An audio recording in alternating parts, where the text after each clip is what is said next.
Hello guys, today I am back with new video. Actually the thing is that I have got a visa of Canada PPR request. So after a long time I am making this video. The main topic of this video is what is the process of Canada. Canada के लिए क्या क्या process होता है from Nepal से कैसा क्या क्या प्रोसेस होता है, क्योंकि नेपाल नॉन एसडीएस कंट्री में आ गया। तो नॉन एसडीएस के लिए शुरू में क्या क्या चाहिए मैं ए टू जेड फुल प्रोसेस में बताऊंगा क्या क्या होता है।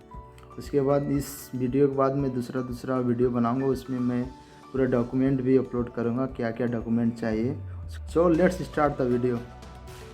फर्स्ट ऑफ ऑल आपको क्वालिफ़िकेशन क्या है। क्वालिफ़िकेशन में +2 हो कि बैचलर हो, +2 हो तो कितना मार्क्स चाहिए, क्वालिफ़िकेशन एलिजिबिलिटी क्राइटेरिया क्या है। सो +2 के बाद 70% एबव आया है तो आपका अच्छा होता है, स्ट्रॉन्ग प्रोफाइल होता है। और बैचलर के बाद भी आप करते हो तो 70% इज एबव। और बैचलर की बात करते हो तो आप +2 में कम आया होगा फिर भी चलेगा, बट प्रीवियस वो लोग देखते हैं प्रीवियस क्वालिफिकेशन में उसका क्या मार्क्स था, उस हिसाब से वो लोग देख कर करते हैं। उसके बाद the second part is passport. आगे आपका पास पासपोर्ट होना चाहिए, पासपोर्ट रहेगा तभी आइल्स या पीटी का लैंग्वेज टेस्ट दे सकते हैं। तो आइल्स में आपका नॉट लेस देन 6, ओवरऑल 6.5 होना चाहिए। 6.5 एक गुड प्रोफाइल में आ जाता है आपका। इसके बाद पीटी हो गया, पीटी आपका नॉट लेस देन 60 होना चाहिए। वो जितना भी हो overall 60, not less than 60 is a good profile. अब आप ऑफ़र लेटर आ जाएगा, उसके बाद एनओसी लेने लगता है। ऑफ़र लेटर आ गया, उसके बाद एनओसी चाहिए। एनओसी हो जाएगा तो ऑफ़र लेटर में आपका जितना भी फ़ी होगा विथिन 1 मंथ में आपको पे करना होता है। और conditional offer letter of acceptance के लिए आपको जितना विथिन 1 मंथ में ऑफ़र लेटर में दिया होता है। कभी कभी मेरा तो फैंसावे कॉलेज था, फैंसावे का 2300 कैट था, तो मैं जमा पे कर दिया था विथिन 1 मंथ ड्यूरेशन के अंदर में ही पे करना होता है, तो मैं पे कर दिया था। उसके बाद आता है डॉक्यूमेंटेशन का पार्ट, पूरा डॉक्यूमेंटेशन का। फर्स्ट ऑफ ऑल आपको रिलेशनशिप वार्ड सर्टिफिकेट बनाना होता है, वार्ड से बन जाता है। आप एनुअल इनकम वेरिफिकेशन भी करवा सकते हैं। फाइनेंशियल में आपको चाहिए financial annual income 25 to 30 lakh. मेरा एक्चुअली 31 लाख था। मेरा सैलरी था, मम्मी का सैलरी बनवाया हुआ था, लैंड लीज था, हाउस रेंट और बिजनेस पार्टनरशिप था। एजुकेशन लोन भी लिया था मैं 45 लाख फ्रॉम कुमारी बैंक से। उसके बाद परपेटिव वैल्यूएशन मेरा 4 करोड़ का था, 4 करोड़ का। अब डॉक्यूमेंटेशन का पार्ट में आपका स्पॉन्सरशिप लेटर आ जाता है, वो आपका कंसल्टेंसी बना देगा। उसके बाद रिलेशनशिप वेरिफिकेशन फ्रॉम वार्ड आप बनवा सकते हो। मैं ये सब का फॉर्मेट और सैंपल मैं अगले वीडियो में दे दूँगा। सैलरी सर्टिफिकेट तो मैं बोल दिया, जिसका भी दिखाना पड़ता है। बिजनेस का भी मेरा हो गया। ऑडिट रिपोर्ट, बिजनेस का ऑडिट रिपोर्ट बनवाना होता है। आपके पास व्हीकल है तो व्हीकल का भी लेटर बुक, ब्लू बुक बनवाना होता है। हाउस रेंट, कोई भी घर है आपका जिस अभी नेपाल में रहते हैं उस घर का हाउस रेंट बनवा सकते हैं।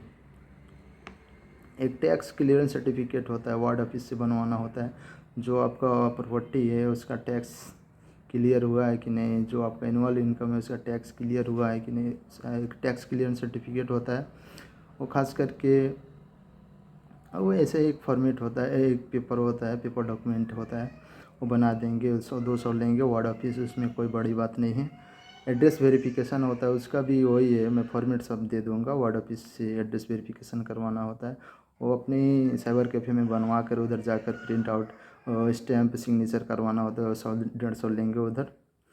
Citizenship of applicant and sponsor, citizenship भी चाहिए, वो नोटेरी होना चाहिए आपका। सीए रिपोर्ट तो आपका कंसल्टेंसी बना देगा, 4-5 हज़ार लेगा।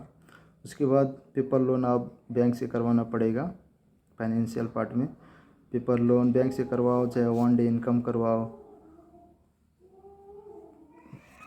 इसके बाद वैल्यूएशन में बोल चुका हूँ, 4 से 5 करोड़ आप दिखा दोगे तो अच्छा हो जाता है। उसके बाद लैंड ओनरशिप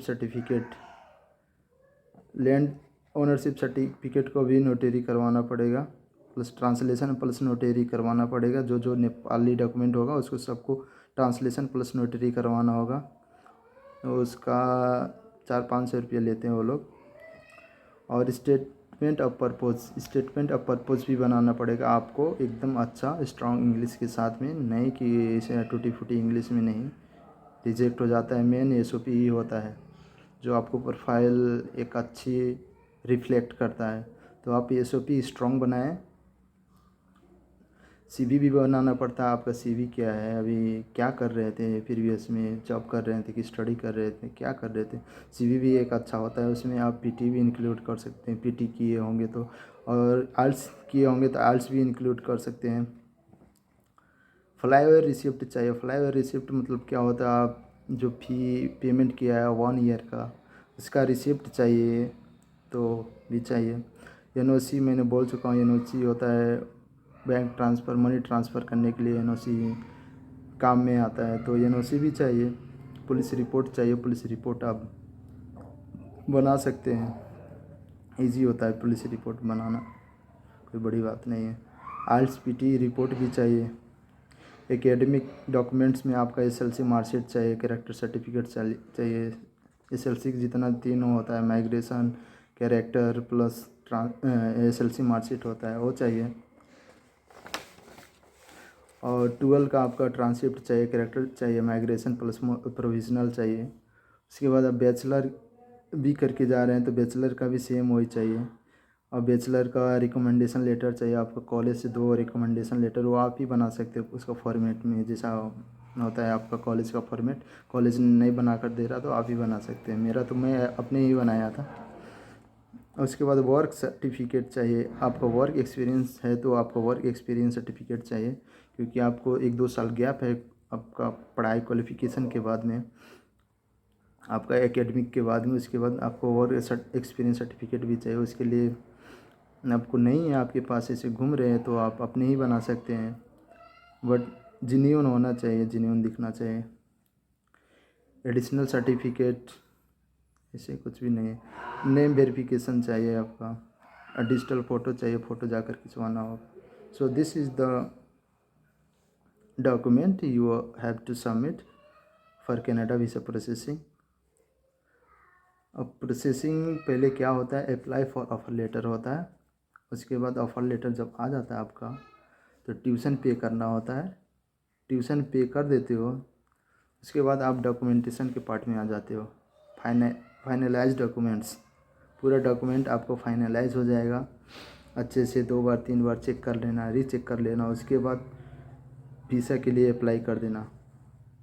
तो उसके बाद वीज़ा डिसीजन आ जाता है आपका, पीपीआर रिक्वेस्ट के बाद आपका वीज़ा स्टैंपिंग होता है। स्टैंपिंग के लिए अभी वीएफएस जाना होता है। सो this is the process. Thank you for watching this video.